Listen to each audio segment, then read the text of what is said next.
Les gens du coaching, j'espère que vous allez bien, j'espère que vous êtes en forme en ce beau petit mercredi, en milieu de semaine. Écoutez, encore une fois, je vais faire ma chronique météo parce que moi, je suis super excitée.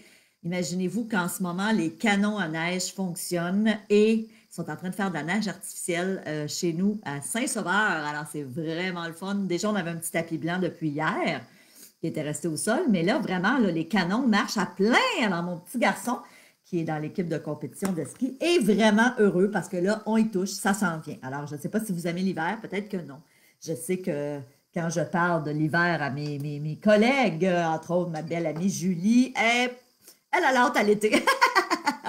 Alors, on a Cathy qui est là. Bonjour Cathy, merci d'être là. Donc, si vous êtes déjà en live avec nous, manifestez-vous s'il vous plaît.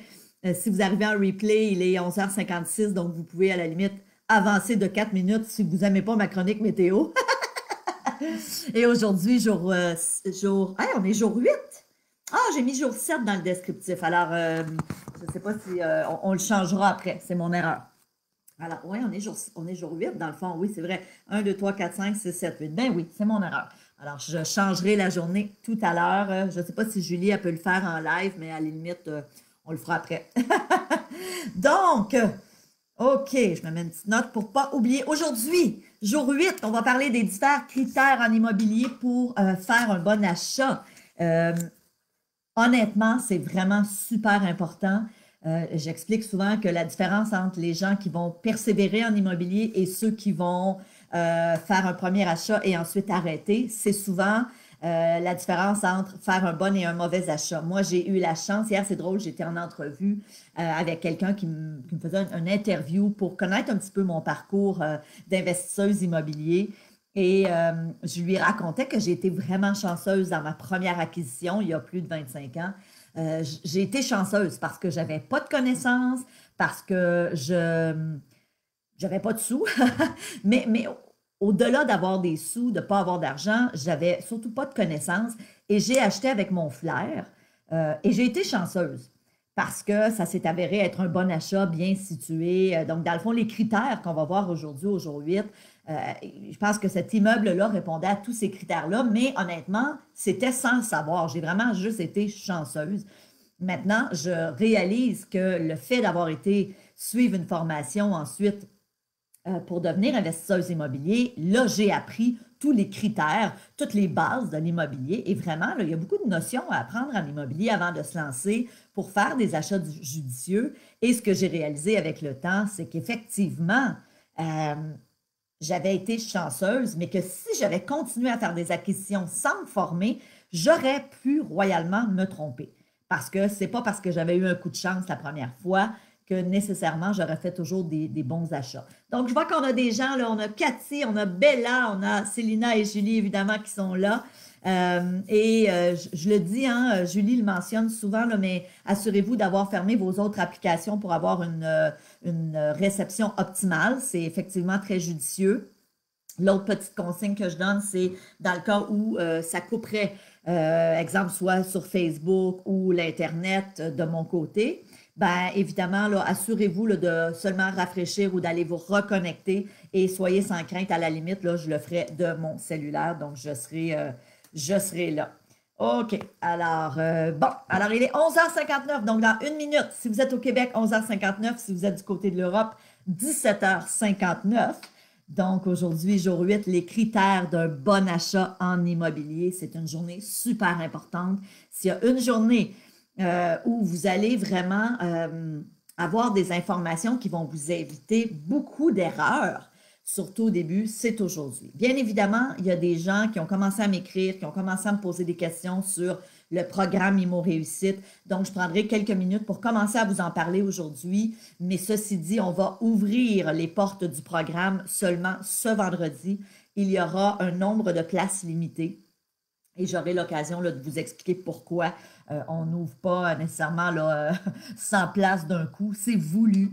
Donc ça, j'aurai l'occasion de vous en parler. Donc, si vous êtes dans le chat, ben manifestez-vous. Oui, je vous vois. Alors, on a Berne, on a Stéphane. Stéphane qui est toujours là, il est toujours au rendez-vous. On a Marc et Nathalie Vaillancourt, Marie-Ève, Stéphane, Stéphane Paradis, Asiatou, Marie-Ève. Bon, bref, bonjour, bonjour, bonjour. Merci d'être là. Et il est midi pile, go, go, go. Alors, on est jour 8 aujourd'hui.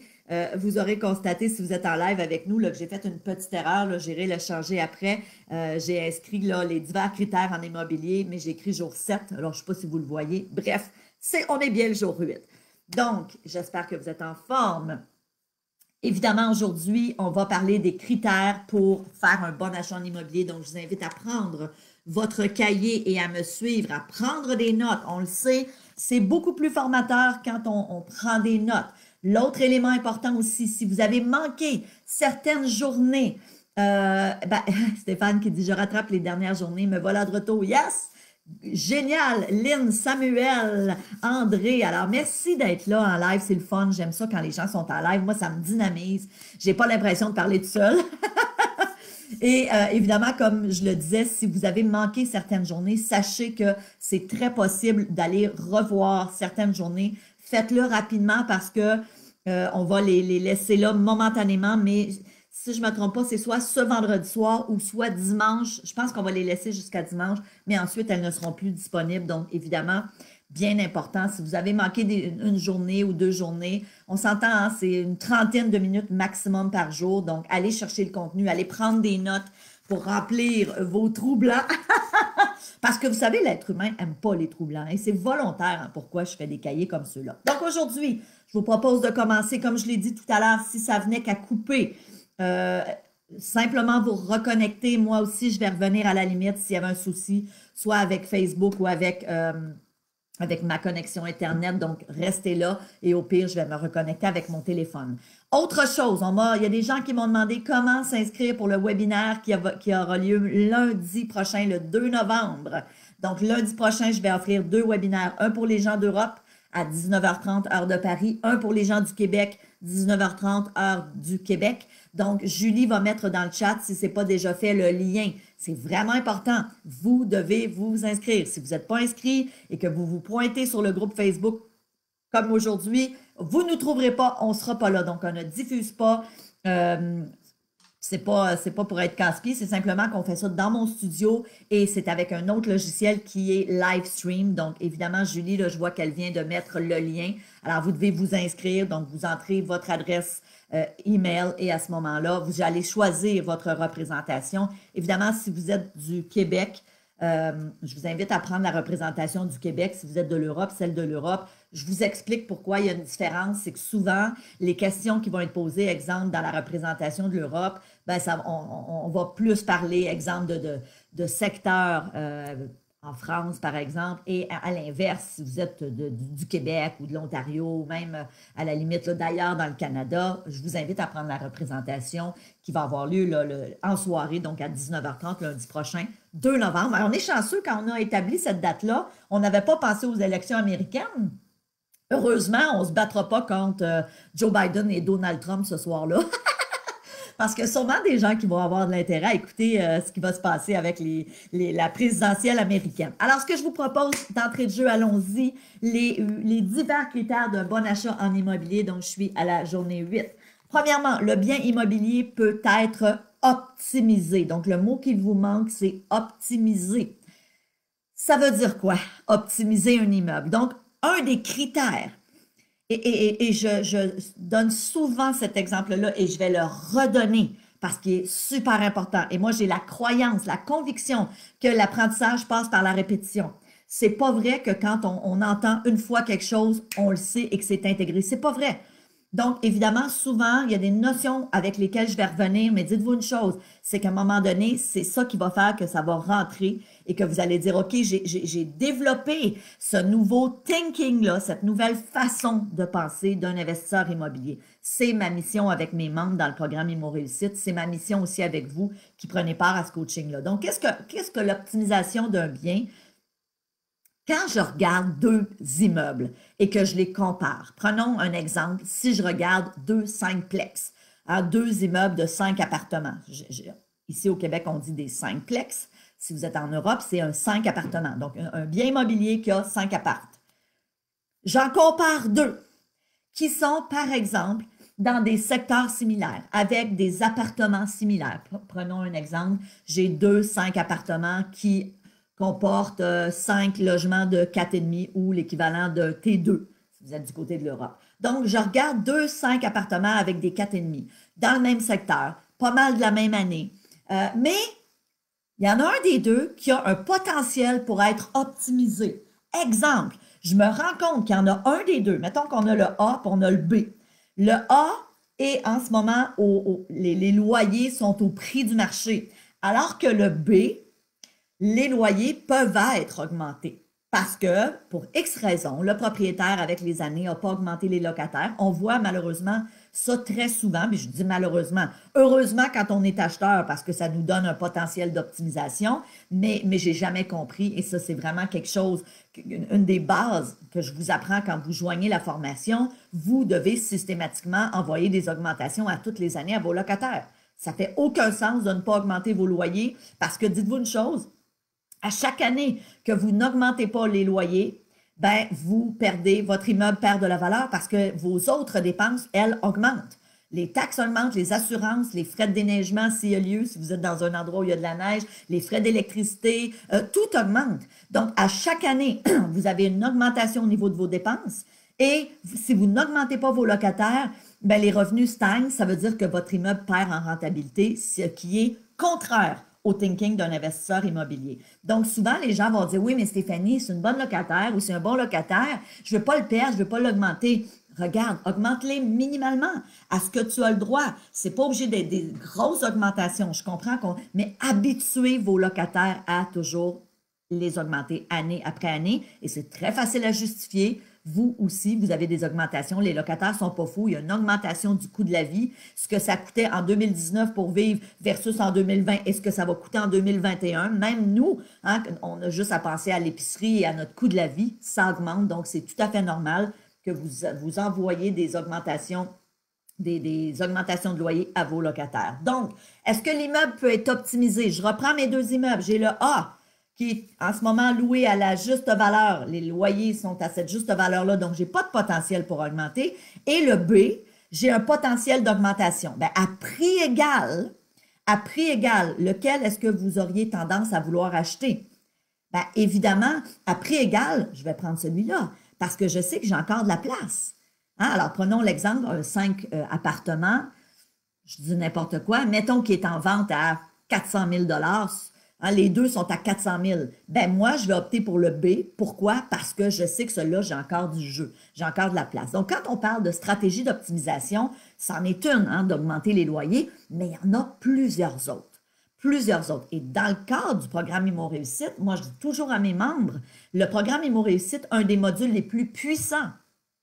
Et ce module-là, à lui seul, vaut beaucoup plus que la valeur de ce que ça coûte pour joindre la formation Immo Réussite parce que vous avez des stratégies qui vont vous permettre de gagner des dizaines de milliers de dollars, voire des centaines de milliers de dollars avec les années. Moi, j'ai toujours optimisé mes immeubles. Quand j'achète un immeuble, mon objectif est toujours de dire comment je vais en augmenter la rentabilité. C'est ça, mesdames et messieurs, un investisseur immobilier. Vous savez, ma mission, pourquoi est-ce que je décide de donner des coachings comme celui-ci gratuitement? Je le fais, c'est sur mon temps, ça me fait plaisir de vous donner ce temps-là. Je me suis donné une mission, moi, il y a quelques années, c'est d'aider les gens, vous, en l'occurrence, à vous lancer en immobilier si c'est ça qui vous intéresse, mais à le faire de la bonne façon, à le faire judicieusement, à le faire en toute connaissance de cause, avec les bonnes bases, avec les fondamentaux de l'immobilier. Et c'est pas vrai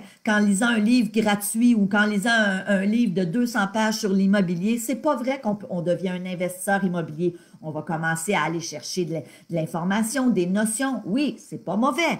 Mais dites-vous une chose, vous avez besoin d'une solide formation si vous souhaitez vous lancer en immobilier. Ça, c'est super important. Et ce n'est pas dans des livres que vous allez voir nécessairement des stratégies d'optimisation. D'accord? Donc, c'est ça la différence entre quelqu'un qui dit « Moi, j'achète un immeuble, puis je me fie à mon instinct, je me fie à mon flair, ou j'ai lu un livre gratuit, puis j'ai décidé de me lancer, ou encore versus la personne qui, elle, dit « Non, moi, je vais prendre le temps qu'il faut. » Je vais investir ce que ça coûte pour me former, mais ensuite, je vous jure, que vous allez avoir des dizaines et des dizaines de longueurs d'avance sur les autres. Et ça, c'est vraiment important. Donc, critère numéro 1, premier critère d'un bon achat, est-ce que le bien peut être optimisé? Deuxièmement, alors là, j'arrive à cette ligne-ci. La situation géographique est intéressante.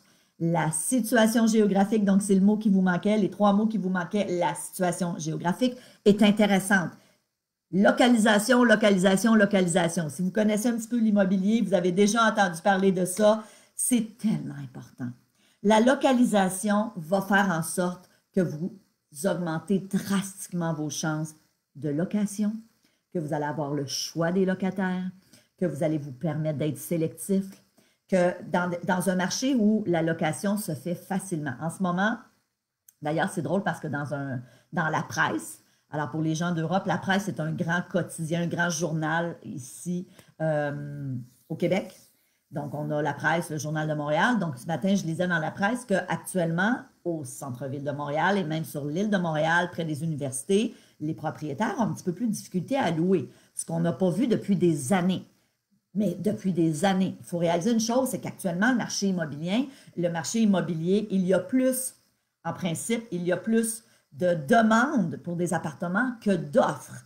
D'ailleurs, c'est pour ça que dans bien des secteurs, on voit de la construction. Ceci dit, dans des moments où c'est l'inverse, dans des moments où ça devient un petit peu plus difficile à louer, et croyez-moi, au cours des 25 dernières années, j'ai vécu ça. Hein, c'est cyclique l'immobilier. Donc, il y a des moments où l'offre des appartements, elle est des fois un petit peu plus élevée que la demande. Et à ce moment-là, c'est là qu'on voit arriver ce qu'on appelle un taux de vacances ou un taux d'inoccupation un petit peu plus élevé. Donc, ça, c'est super facile. Hein? Vous pouvez avoir cette information-là. Si vous regardez dans un secteur en particulier, vous pouvez avoir accès à l'information sur le taux de vacances, à savoir dans cette ville-là où je regarde à acheter en ce moment, si j'achetais en octobre ou en début novembre 2020, quel serait le taux de vacances pour, par exemple, Sainte-Julie ou pour Laval ou pour Montréal ou pour Trois-Rivières ou le Saguenay-Lac-Saint-Jean ou Hull, etc., etc. Donc, vous êtes capable de savoir. Et évidemment, actuellement, on sait que dans pas mal toutes les municipalités, dans pas mal toutes les régions, le taux de vacances est très, très bas, ce qui est vraiment intéressant parce que vous n'aurez jamais de difficulté à louer. Mais dites-vous une chose, dans des années, dans des moments, parce que quand on achète en immobilier, dépendamment de la stratégie que vous allez décider d'utiliser en fonction de vos objectifs, en fonction de ce que vous souhaitez, bien évidemment, il y a des années, si vous gardez vos immeubles longtemps comme moi, hein, moi, j'ai mon premier immeuble, je l'ai acheté à 22 ans et j'ai 49 ans. OK, je vais avoir 50 ans en 2021. Évidemment, si vous gardez vos immeubles pendant des années, il va y avoir des cycles dans l'immobilier, puis c'est parfait. Et moi, je dis toujours aux gens, l'immobilier, c'est très sécuritaire. Pourquoi? Parce que tant que tu ne vends pas, même si l'immobilier est dans une petite courbe à la baisse, si tu ne vends pas, ça va remonter. Casse-toi pas la tête. Même chose à la bourse, remarquez, d'accord? Mais à la bourse, évidemment, il y a un petit peu plus de volatilité au niveau des marchés. On le sait, alors que l'immobilier, moi, j'ai toujours dit, c'est un véhicule très sécuritaire parce qu'on aura toujours besoin de se loger. Il n'arrivera jamais, en tout cas pas de notre vivant, mesdames et messieurs, je ne pense pas qu'on va voir ça, un jour où on va pouvoir se loger, genre dans une bulle dans l'espace. En tout cas, peut-être que ça va arriver. Peut-être que mes petits-enfants vont voir ça, mais moi, honnêtement, à 49 ans, pas sûr que je vais voir ça de mon vivant. Ça me surprendrait. Bref, on aura toujours besoin d'appartements, on aura toujours besoin d'endroits pour se loger et on aura toujours, nous et vous et moi, comme investisseurs immobiliers, on aura toujours des locataires. On aura toujours des gens qui vont vouloir nos apparts. Donc ça, c'est le deuxième critère. La situation géographique est intéressante. Critère numéro 3, la qualité des locataires est excellente. Donc le mot qui vous manquait ici, c'est des locataires. Et ça va beaucoup avec le point précédent. Plus je suis bien située, plus j'augmente mes chances d'avoir des bons locataires. Je prends un exemple ici. Moi, en ce moment-là, j'aimerais ça vous le montrer, mais je ne suis pas sûre que vous allez le voir, mais je suis assise à mon bureau et je vois les pentes de ski. Dans 3 semaines à peu près, je vais voir mon petit garçon quand il va s'entraîner, je vais voir mon mari. Moi, je ne suis pas une grande skieuse. Tu sais, je skie comme une fois par hiver à peu près, même si j'habite dans les Laurentides, mais je vois la montagne. Pensez-vous que c'est une localisation A1? Oh que oui! Et évidemment, moi ici, je suis locataire. Bon, c'est mes bureaux. Mais c'est clair, net et précis que si, exemple, je souhaitais faire de la location saisonnière ou même de la location annuelle, c'est clair que le coin ici, au pied des pentes, hein, avec la vue sur la montagne, c'est sûr que c'est une localisation de choix. C'est sûr que les premiers appartements qui se louent dans le secteur, c'est clair que c'est ici. Et non seulement ça, les appartements se louent plus cher. Pourquoi? Dû à leur localisation. Et aussi, qui dit belle localisation dit j'ai le choix des locataires. Parce que quand il y a un appartement qui se met à louer ici, pensez-vous qu'il y a juste une personne qui vient visiter et appliquer pour avoir l'appart? Oh que non! Il y en a plusieurs. Donc, comme propriétaires, ils ont le choix. Et c'est ça que vous voulez. Vous voulez dans cette situation-là, au moment où vous deviendrez propriétaire d'un immeuble, d'un appartement, d'un condo, d'un chalet, etc. D'accord? Bien important. Autre élément, quatrième élément, le prix est en dessous de...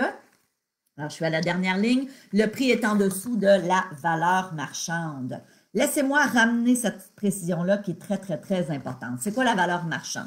Souvent, les gens vont m'écrire en me posant la question, Stéphanie, j'ai telle maison ou tel immeuble que je regarde, tel bien immobilier, puis la valeur municipale, c'est tel prix. La valeur municipale, c'est la valeur que la ville va donner au bien immobilier en question.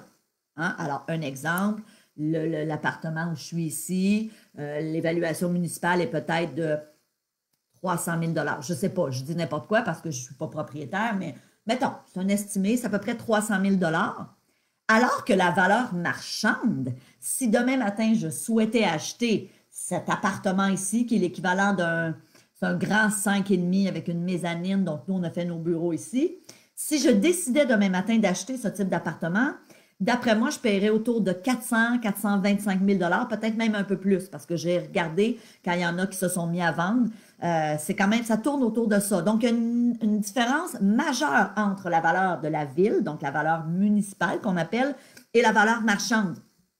Ce qui nous intéresse, ce qui vous intéresse à titre d'investisseur immobilier, c'est quoi? C'est la valeur marchande. La valeur municipale, c'est à peu près pas un indicateur. Souvent, les gens vont me poser la question, est-ce que je devrais m'y fier? Pas tellement. Fie-toi à la valeur marchande. Et la valeur marchande, comment on peut la trouver? Premièrement, il faut savoir que la valeur marchande, c'est la valeur auquel ça se vend. Ou ça se vendrait au prix du marché. Et vous devez, pour ce faire, regarder les comparables vendus et non pas les comparables à vendre. Il y a une nette différence, encore une fois, entre un bien qui est à vendre et un bien qui s'est vendu. Souvent, un bien à vendre va être affiché plus cher et finalement, au terme de la négociation, ça va se vendre à un prix X. Donc, exemple, quelqu'un qui déciderait de vendre l'appartement ici, la propriétaire, si elle décidait de la mettre en marché, elle pourrait dire, ben moi, je demande 450 000 $, mais au final, peut-être que la vente finale va se faire à 400 000 $. Donc, votre valeur marchande, c'est pas 450, c'est 410. C'est le prix que ça s'est vendu. Donc, pour être capable de savoir, est-ce que le bien immobilier que je convoite, est-ce que c'est un bon achat? Bien, vous allez regarder, hein, mettons que vous regardez un duplex ou un triplex, donc un 2 ou un 3 appartements.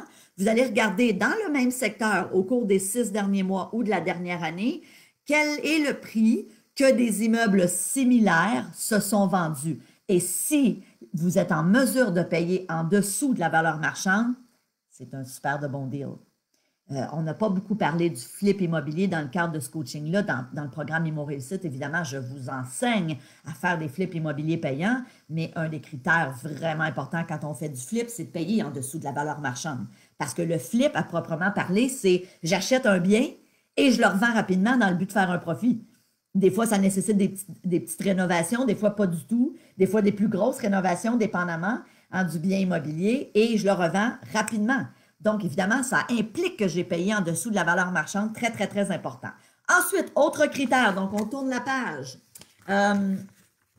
L'état général du bien immobilier est bon. L'état général, donc c'est le mot qui vous manquait, les deux mots qui vous manquaient, l'état général. Super important de faire une inspection en bâtiment. J'en ai parlé depuis le début du coaching et je le redis aujourd'hui. Ne lésinez pas pour sauver quelques centaines de dollars ou d'euros sur l'inspection en bâtiment. En Europe, vous appelez ça un diagnostic. C'est hyper important.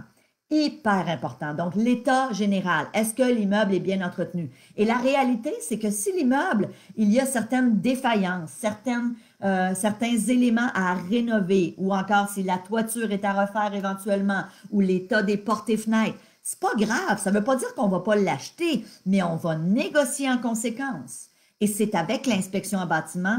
Et d'ailleurs, dans le cadre du programme, j'ai interviewé un inspecteur et aussi un architecte, donc un spécialiste en architecture des bâtiments, qui vient vous enseigner quoi regarder au premier coup d'œil. Quand vous visitez une bâtisse, avant même de vous engager à faire une offre d'achat et aussi éventuellement à engager des frais pour une inspection en bâtiment qui peut coûter 1000, 1500, 2000 dollars ou euros, eux viennent vous enseigner quoi regarder. Et souvent, juste vous, à l'œil nu, vous êtes en mesure de dire, OK, je continue dans le processus, donc oui, je vais faire une offre d'achat et ensuite faire une inspection en bâtiment ou un diagnostic, ou non, j'arrête. Mais imaginez l'argent que vous allez sauver juste à développer ces connaissances-là qu'on vient vous enseigner dans le cadre du programme. Donc, évidemment, l'inspecteur en bâtiment et aussi notre architecte qui vraiment s'est spécialisé au niveau de la santé des immeubles. Pas la santé financière, mais vraiment la santé, j'allais dire la santé physique, mais ça ne se dit pas la santé de l'immeuble. Est-ce que l'immeuble, structurellement parlant, est en bonne santé? Est-ce qu'il y a des éléments importants qui pourraient compromettre cette santé-là de votre bien immobilier? On s'entend, hein? Vous achetez un bien qui va peut-être coûter 100, 200, 300, 400 et peut-être plus milliers de dollars ou milliers d'euros. Ben, pour moi, de faire une inspection, c'est un no-brainer. C'est vraiment super important.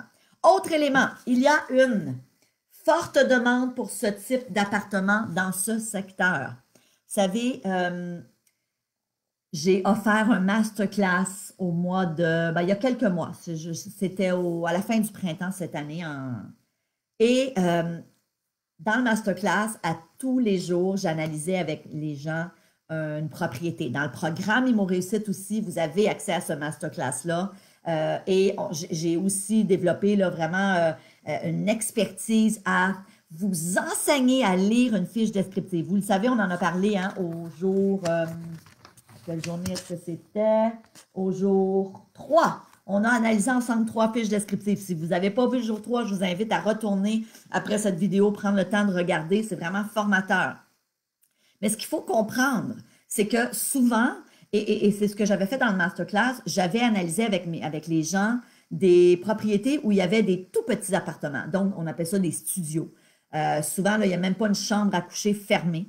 Et ce que je leur disais, c'est il n'y a pas une immense demande pour ce type d'appartement-là. Donc, ça, c'est vraiment important d'étudier en fonction du secteur où vous allez acheter. C'est quoi l'offre et la demande? Je vous donne un exemple. Vous achetez un bien immobilier près d'une université, par exemple. Moi, j'ai le bon ami de ma belle-maman qui aujourd'hui est retraité, qui a vendu tous ses appartements, mais il a eu jusqu'à 1000 appartements, lui, près de l'université au centre-ville de Montréal.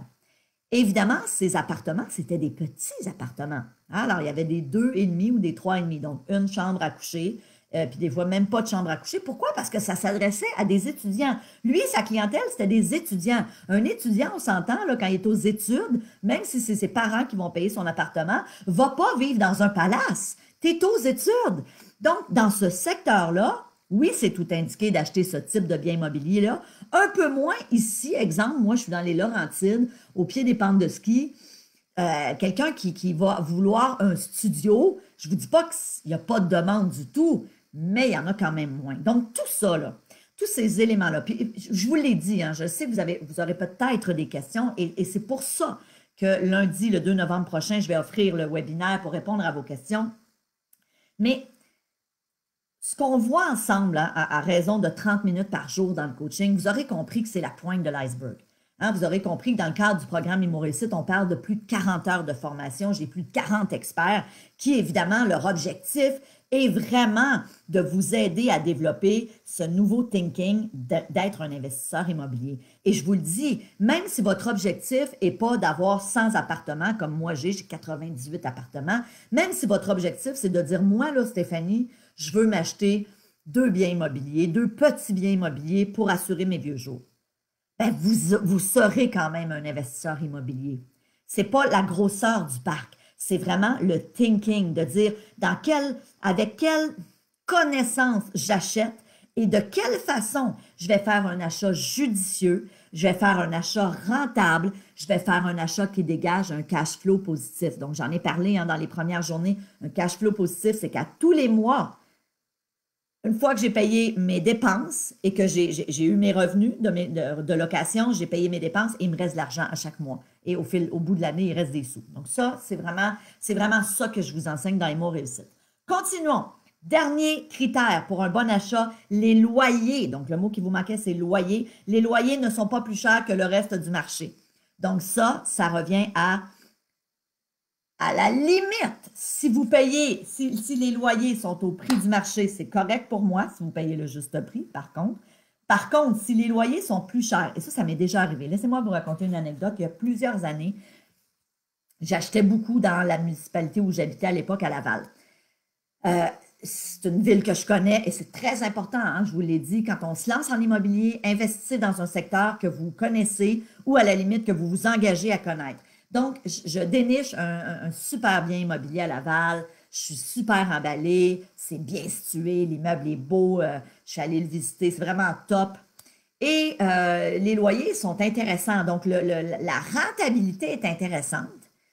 Par contre, avant de faire une offre d'achat, j'ai fait mes devoirs. Et c'est ça que je vous enseigne dans le programme Immo Réussite. Des fois, un immeuble peut sembler intéressant à prime abord. Et avec un petit peu plus de recherche et d'analyse, on fait comme « Ah, finalement, c'est pas intéressant. » Et l'inverse est aussi vrai. Mais laissez-moi revenir avec cet exemple-là. Donc, je fais mes devoirs et je me rends compte que tous les appartements, premièrement, c'est pas mal tous des nouveaux locataires, donc très récents. Et le propriétaire n'est pas allé avec le dos de la cuillère dans la mesure où, quand je regarde les appartements des immeubles à côté, sont pas mal moins chers.